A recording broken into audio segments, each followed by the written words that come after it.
Assalamualaikum warahmatullahi wabarakatuh. Salam nasionalis sejati dengan saya Ruslan Buton. Yang pertama, saya ingin mengucapkan belasungkawa yang sedalam-dalamnya kepada saudara-saudara kita yang terkena musibah tragedi Kanjuruhan dalam rangka pelaksanaan lanjutan sepak bola Liga 1 yang mempertemukan Persebaya dengan Arema Malang, yang mengakibatkan terjadinya kerusuhan sehingga 125 nyawa lebih kurang melayang sia-sia. Semoga mereka semua husnul khotimah, diterima di sisi Allah Subhanahu wa taala, dan ini tentunya menjadi sebuah pembelajaran penting untuk semua pihak yang terlibat, baik itu Presiden harus bertanggung jawab, kemudian Kapolri dalam hari ini sebagai koordinator umum pengamanan, kemudian Ketua Umum PSSI penyelenggara, kemudian juga Panpel.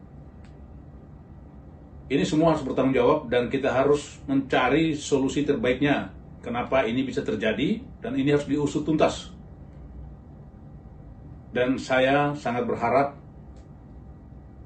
semestinya peristiwa ini adalah menjadi tragedi nasional.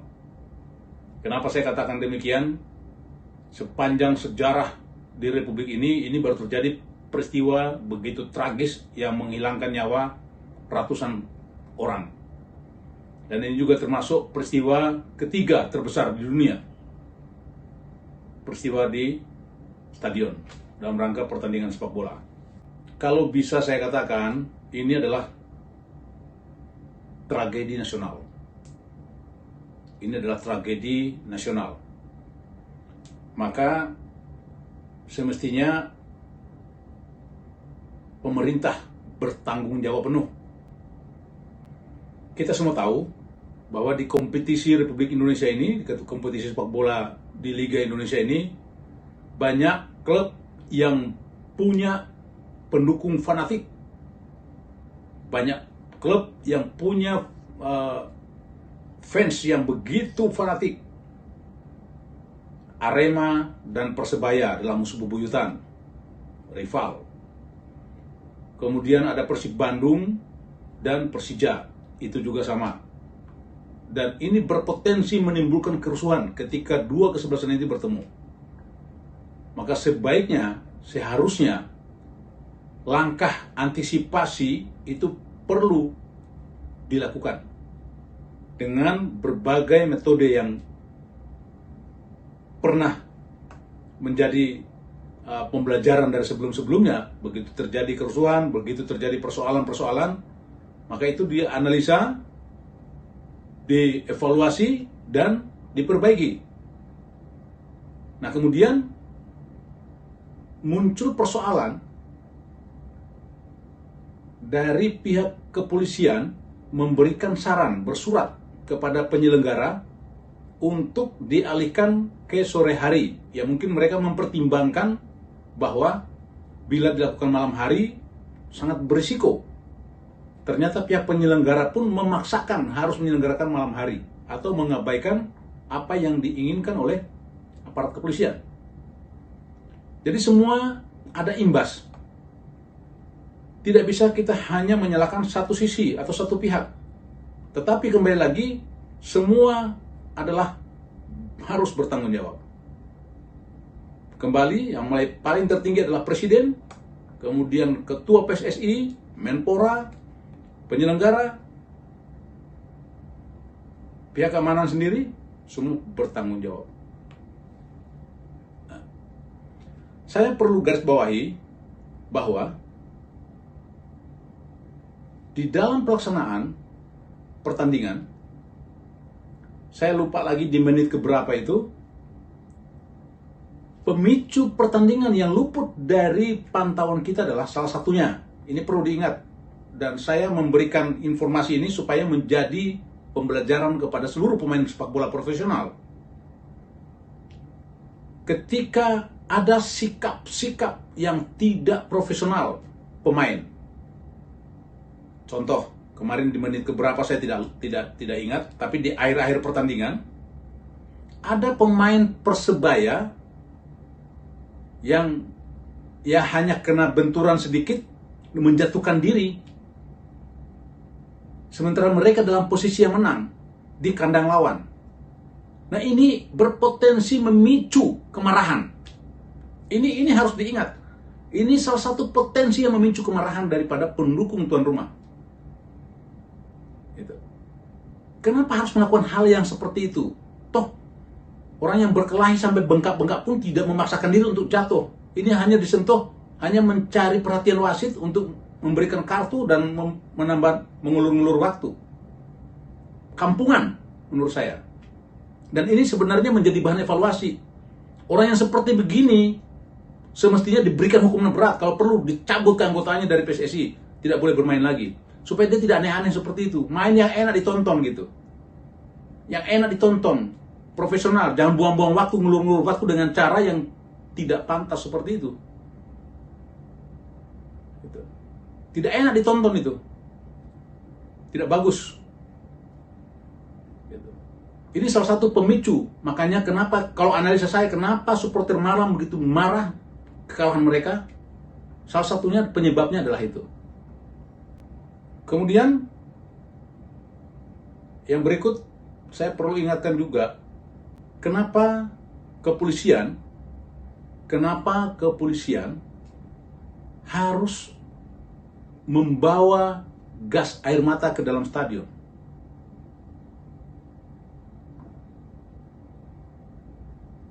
Saya tidak tahu standar pengamanan itu dari siapa, SOP itu dari siapa.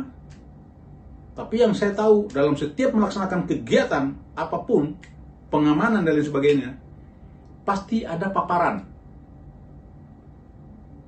Ya.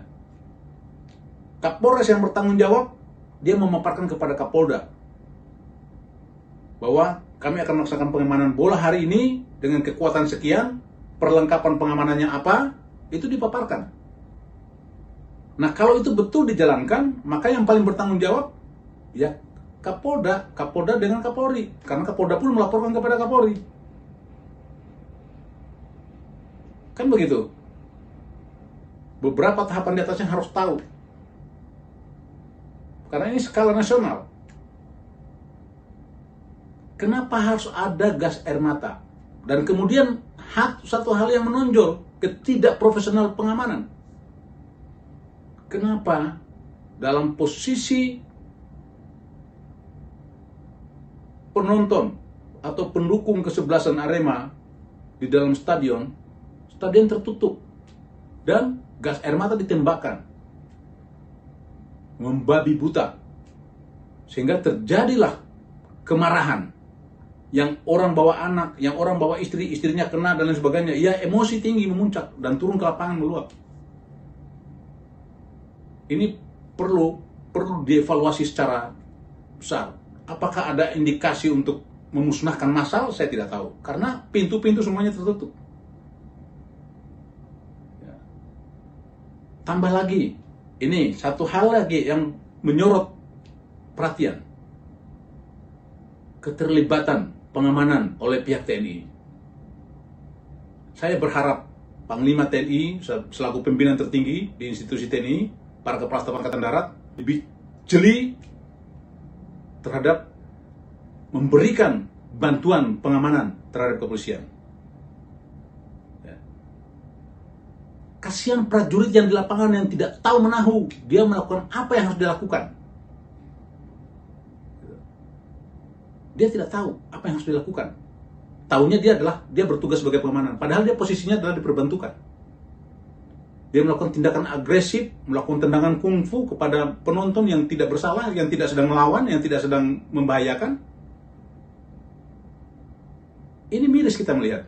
Meskipun itu hanya oknum. Tetapi ada yang salah. Ada yang keliru dalam sistem perbantuan TNI kepada polisi. Di Papua, pemberontak OPM itu udah nyata-nyata mengikrarkan negara Papua merdeka, mengibarkan benderanya sendiri. Itu masih ditangani oleh kepolisian. Padahal itu adalah ancaman kedaulatan yang semestinya adalah tugasnya TNI.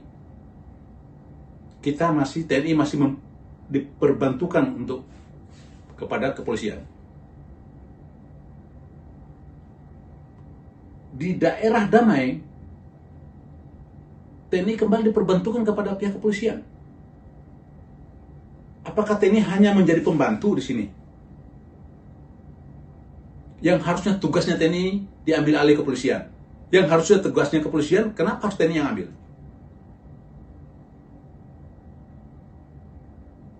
Ya, saya ingatkan kepada prajurit di lapangan, adik-adik saya, anak-anak saya, junior-junior saya, lebih bijak. Kalian melakukan tindakan yang konyol, tidak ada yang bisa melindungimu dari proses hukum. Tidak akan ada bisa yang melindungimu, atasan yang bisa melindungimu dari proses hukum. Jadi, nggak usah gegabah. Lihat pokok persoalannya. Ya, saya sudah mengalami itu. Tidak ada pimpinan yang bisa melindungi. Ini jadikan pembelajaran. Mungkin yang terlibat pada saat itu melakukan tendangan kungfu, ya mungkin kena sorot dan kena hukuman. Tapi itu jadikan pembelajaran untuk prajurit yang lain. Ya. Tugas kalian hanya membantu, bukan melakukan pengamanan. Itu tidak brutal mereka, tidak melakukan menggunakan senjata tajam atau mengancam nyawamu, tidak. Biarkan kepolisian, karena memang tugasnya kepolisian. Kalaupun kalian hanya membantu, ya cukup menghalangi dan tidak perlu dengan tindakan kekerasan atau aktif, agresif. Tidak semestinya seperti itu. Dan saya apresiasi untuk prajurit-prajurit yang ikut terlibat secara langsung mengevakuasi korban ataupun orang-orang yang membutuhkan pertolongan. Itu juga perlu kita apresiasi. Tetapi langkah yang dilakukan oleh beberapa rekan-rekan atau adik-adik prajurit di lapangan sangat kita sayangkan. Kenapa harus terjadi seperti itu? Sekali lagi saya ingatkan, apa yang kalian lakukan seperti itu menjadi sorotan dan tidak akan ada pimpinan yang berani pasang badan untuk membelamu. Saya pastikan itu. Gitu. Jadi jangan konyol, berpikiran yang cerdas, berpikiran yang lebih sehat, lebih waras. Dan saya berharap agar semua bisa menjadikan kejadian ini sebagai pembelajaran penting untuk perbaikan ke depan. Dari saya itu saja. Semoga apa yang saya sampaikan bermanfaat untuk perbaikan sepak bola Indonesia yang semakin maju, semakin mendunia. Dan kejadian Kanjuruhan atau peristiwa tragis di Kanjuruhan ini adalah peristiwa yang terakhir. Apapun bentuknya, kita adalah anak bangsa yang semestinya menjadi satu demi merah putih, demi Indonesia. Salam nasionalis sejati.